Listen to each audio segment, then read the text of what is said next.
अब हम बात करते हैं करंट डिवीज़न रूल की। तो हमारे पास करंट डिवीज़न रूल में मान लीजिए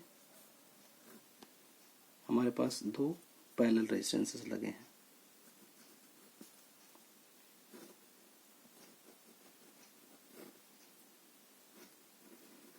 और इसमें जो जाने वाली करंट है वो है आई। यहाँ पर जो जाने वाली करंट है वो है आई, और यहाँ पर जो करंट आ रही है वो है I1। यहाँ पर करंट आ रही है I2। इसका रेजिस्टेंस है R1 और इसका रेजिस्टेंस है R2। तो जिसमें हमें करंट निकालनी, मान लीजिए इसमें करंट निकालनी, तो इसको ढक दीजिए। इसको ढक देंगे तो हमें क्या दिखाएगा, R2 और I। तो दोनों का मल्टीप्लाई कर दीजिए। तो I1 क्या हो जाएगी,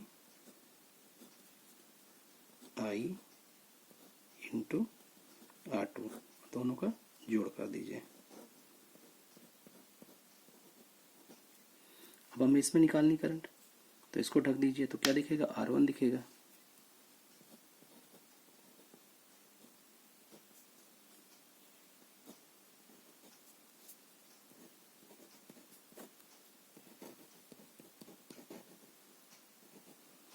तो ये आपका हो गया करंट डिवीजन रूल।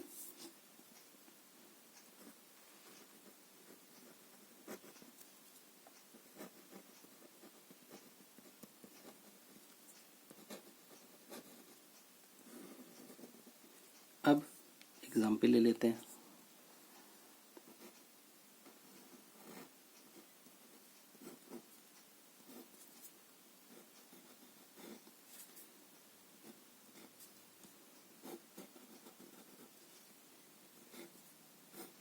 मान लीजिए 6 ओम है और ये 8 ओम है। इसमें जाने वाली जो करंट है वो 12 एम्पियर है। तब करंट निकालनी है I1 में, और ये I2 वाली। तो I1 क्या हो जाएगी, इसको ढक दीजिए। तो 6 और गुण 12, दोनों का जोड़। ये वाली करंट कितनी हो जाएगी, 12 गुणे 8।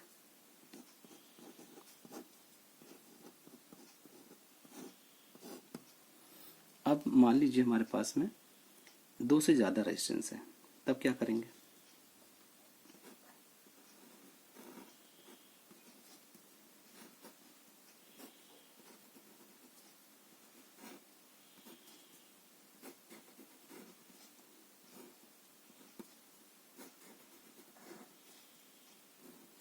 मान लीजिए इसकी वैल्यू है 4, इसकी वैल्यू 6 और इसकी वैल्यू है 8। यहाँ पे 10 एम्पियर की करंट जा रही है।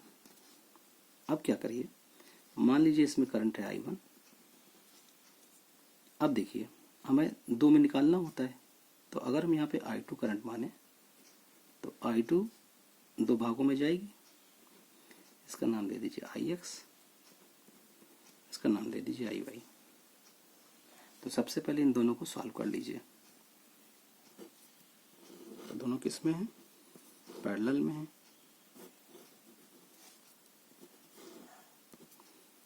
ये 4, 8 और 6 का पैरेलल।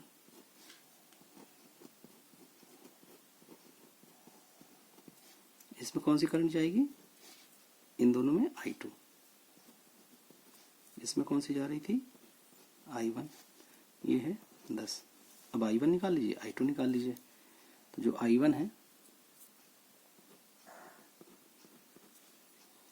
10 गुणे ये,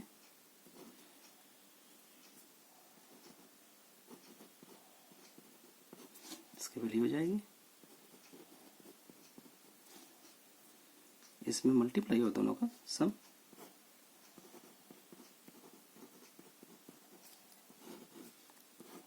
ये आपकी I1 आ गई। I2 निकालनी है।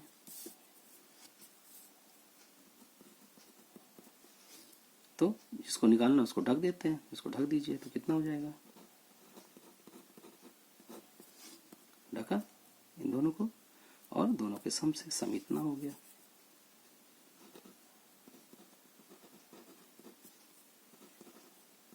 तो ये I1 आ गई और ये I2 आ गई। अब I2 दो भागों में जाएगी, किस में, 6 में और 8 में। तो मान लीजिए हम Ix निकालनी है 6 वाले में, तो क्या हो जाएगा, Ix 6 इंटू 8 इंटू I2 और डिवाइड बाई दोनों का सम 8 6 14। इसमें निकालनी है 8 में, इसमें जाने वाली करंट है IY, तो कितना हो जाएगा 6 इंटू I2 और डिवाइड बाई दोनों का सम 8 6 14। आपको I1 पता है, I2 पता है, ये I1 है, इसमें पुटअप कर दीजिए। अच्छा इसमें I1 है, I2 निकालनी है, तो I2 इसमें पुटअप कर दीजिए, I2 इसमें पुटअप कर दीजिए, तो आपका Ix और IY का वैल्यू आ जाएगा। तो आप ऐसे इसको सॉल्व कर सकते हैं। अब हम बात करते हैं कुछ फंडामेंटल्स की। तो पहला फंडामेंटल है short circuit condition. Short circuit condition, मान लीजिए हमारे पास में कोई एक एलिमेंट है या कोई सोर्स है, ठीक है, ये एलिमेंट है या सोर्स है। अब इसको दो टर्मिनल, ये वाला और ये वाला, इसको किसी एक वायर से जोड़ दें। कैसे भी जोड़ सकते हैं, ऐसे जोड़ सकते हैं, सीधा ऐसे करके जोड़ दें, या ऐसे घुमा के जोड़ दें। तो ये जो पूरा एलिमेंट है, मान लीजिए पॉइंट X है और ये पॉइंट Y है, तो इसको हम सिंपल एक वायर से रिप्रेजेंट कर देते हैं। तो ये कहलाती है आपकी शॉर्ट सर्किट कंडीशन। अब मान लीजिए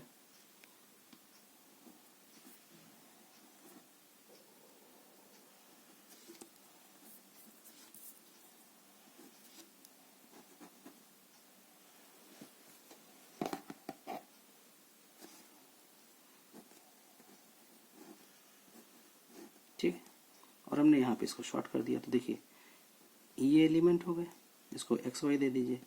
अब इसकी जगह पे क्या हो जाएगा, इस पूरी की जगह पे एक वायर, जैसे हमने बताया ना XY की जगह पूरा एक वायर आ जाएगा। तो ये आपका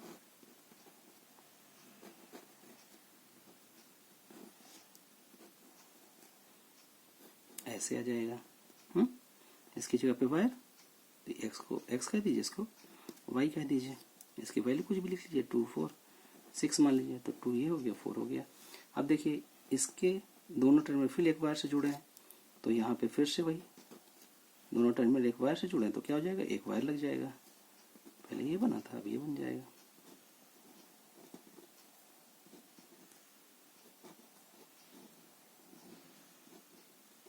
तो आपका ये 2 आ जाएगा यहाँ पे, और ये आपका जो वैल्यू था, मान लीजिए इसकी वैल्यू 3 एम्पियर है, 3 एम्पियर है, तो 3 एम्पियर है।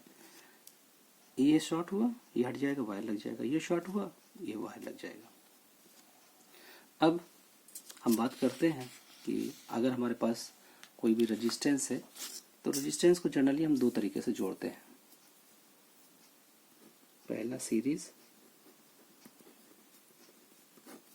दूसरा पैरेलल।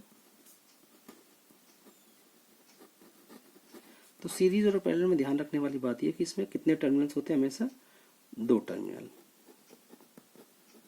इसमें भी कितने टर्मिनल होंगे, 2 टर्मिनल। स्टार डेल्टा में 3 टर्मिनल होते हैं, उसका कैलकुलेशन फिर आगे बताएंगे। तो मान लीजिए हमारे पास, आप यहाँ से चले, फिर आगे चले, फिर आगे चले, तो एक के बाद एक मिलता चला गया, पहले ये फिर ये फिर ये। तो ये मान लीजिए इसका नाम R1 है, इसका नाम R2 है, इसका नाम R3 है। तो ये टोटल कितना हो जाएगा, सम जुड़ जाएगा ना, R1 R2 और R3। तो ये किस में है, सीरीज में है। सीरीज में करंट सेम होती है। अगर यहाँ से मान लो 5 जाएगी तो इसमें भी 5 जाएगी, इसमें भी 5 जाएगी, क्या होगी, करंट सेम होगी। अब अगर पैरेलल की बात करें, मान लीजिए R1 है, ये R2 है,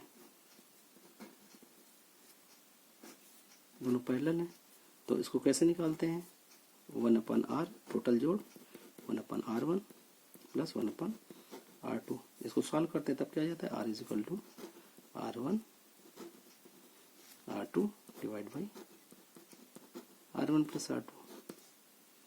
अच्छा पैरेलल में क्या सेम होते हैं, वोल्टेज।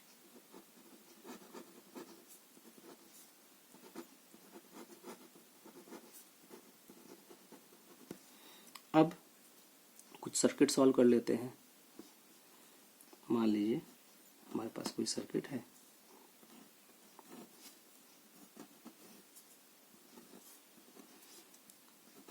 ए पॉइंट और बी पॉइंट, इसका नाम हम एग्जाम्पल रख देते हैं। ये 5 है, ये 7 है, ये 6 है। अब देखिए ए और बी के बीच का क्या निकालना है, रेजिस्टेंस। तो ए से चलिए, पहले क्या मिलेगा 5, फिर क्या मिलेगा 6, फिर क्या मिलेगा 7। ए के बाद एक मिला, इसका मतलब क्या होगा, सीरीज में। तो आर ए बी यानी ए और बी के बीच का रेजिस्टेंस कितना हो जाएगा, 5 + 6 + 7। ठीक है, इसका जो रिजल्ट आएगा 6 5 11 7 18 ओम, इसका यूनिट ओम होता है। अब मान लीजिए हमने कहा हमारा एक रेजिस्टेंस है ऐसे,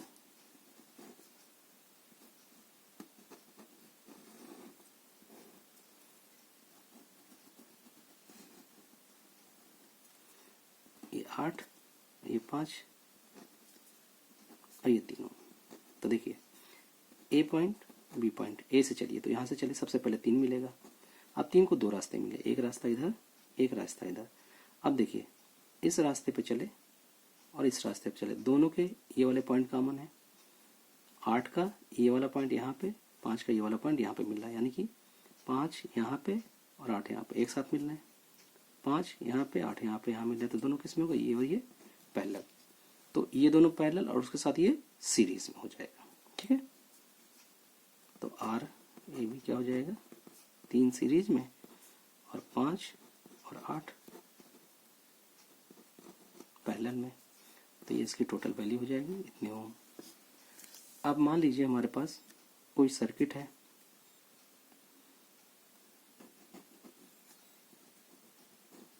टू ए बी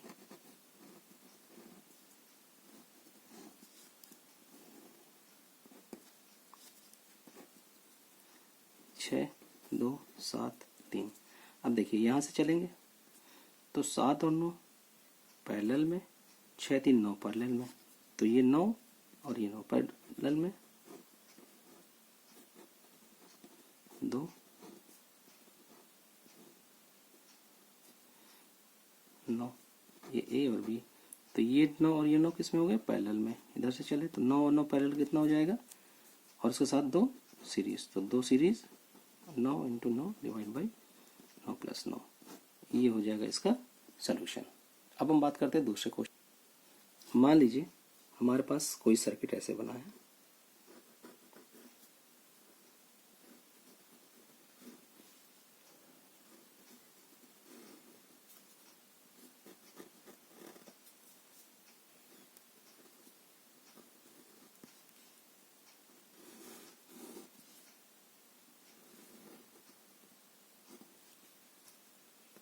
चार 6 2 5।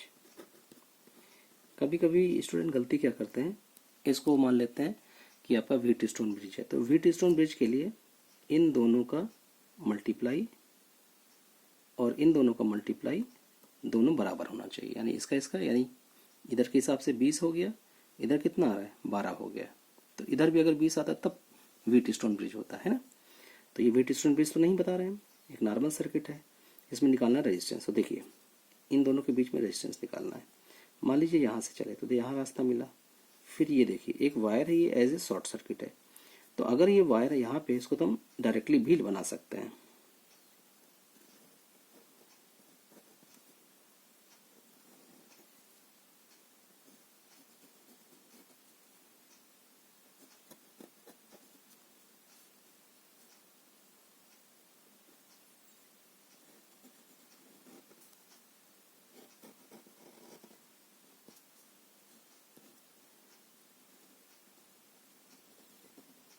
ठीक है, ये ए पॉइंट, ये बी पॉइंट, ये 4, ये 6, ये 2, ये 5।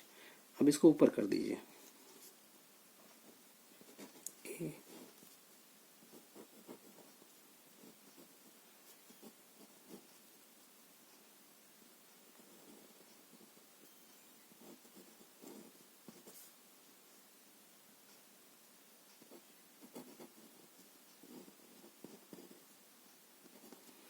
ये 4, ये 6, ये 2, ये 5। देखिए ए से बी के बीच में निकालना है, तो यहाँ से चलिए 2 रास्ते मिले, ये और ये।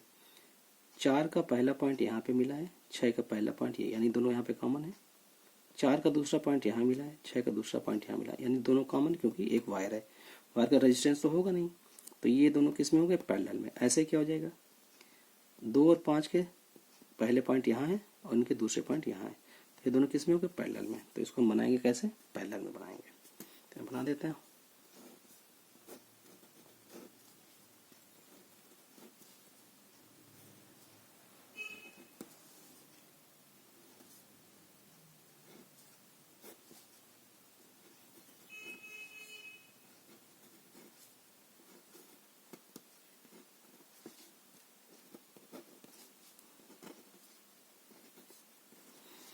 ये दोनों पैरेलल, ये दोनों पैरेलल, उसके साथ ये सीरीज, तो क्या हो जाएगा, RAB, इसकी वैल्यू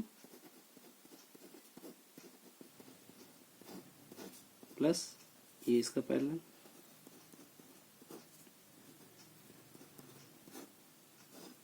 तो ये हमारे पास क्या निकल आएगा, इसका रेजिस्टेंस। अब मान लीजिए हमारे पास कोई एक सर्किट है इस तरीके का,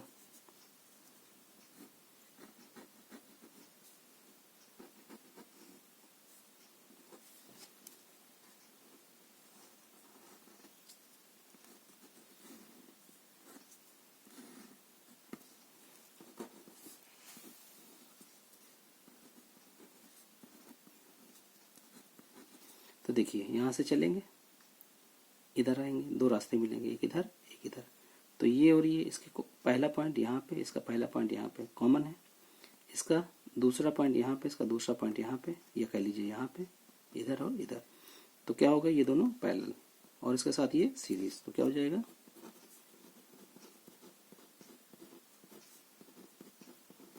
तो इस तरीके से हम अलग अलग सर्किट के जो सीरीज और पैरेलल है उसके रेजिस्टेंसेस निकाल लिए हैं।